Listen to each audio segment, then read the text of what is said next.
இன்னைக்கு எபிசோட்ல காவேரி வந்து கட்டில் வாங்கி கொடுத்தது வந்து கங்காக்கு ஒரு மாதிரி ஆயிடுது. விஜய் வந்து அஜய் கிட்ட கேக்குறாரு, காவேரி ஏதாவது ஃபைல் கொடுத்துட்டு போனாலா அப்படின்னு சொல்லிட்டு. அஜய் வந்து இல்லைன்னு சொல்லிட்டு சொல்றாங்க. அந்த பிளேஸ்க்கு வந்து காவேரியும் விஜயோட அசிஸ்டன்ட்டும் வராங்க. அஜய் வந்து காவேரியை திட்டுறாரு, ஒரு ஃபைல் கொடுத்துட்டு போக மாட்டீங்களா அப்படின்னு சொல்லிட்டு. விஜய் அந்த பிளேஸ்க்கு வராரு, எதுக்கு நீ இப்ப சவுண்டா பேசுற அப்படின்னு சொல்லி கேக்குறாரு. காவேரி சொல்றாங்க விஜய் கிட்ட, நீங்க மீட்டிங்ல இருந்தீங்கன்னு சொல்லிட்டு அஜய் கிட்ட தாங்க ஃபைல் கொடுத்துட்டு போனேன் அப்படின்னு சொல்லிட்டு சொல்றாங்க. அஜய் வந்து பொய் சொல்றாங்க அப்படின்னு சொல்லிட்டு சொல்றாரு.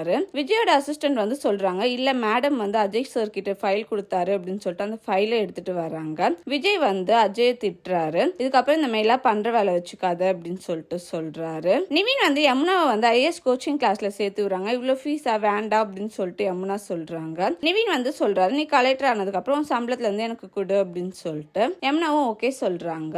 கங்காவும் குமரனும் அந்த கட்டில் கடைக்கு வராங்க. அட்வான்ஸ் கொடுத்த காசை வந்து கேக்குறாங்க. அவர் 1000 ரூபாய் புடிச்சிட்டு கொடுக்குறாரு. கங்காக்கு வந்து ஒரு மாதிரி பேடா ஃபீல் ஆகுது. தேங்க்யூ.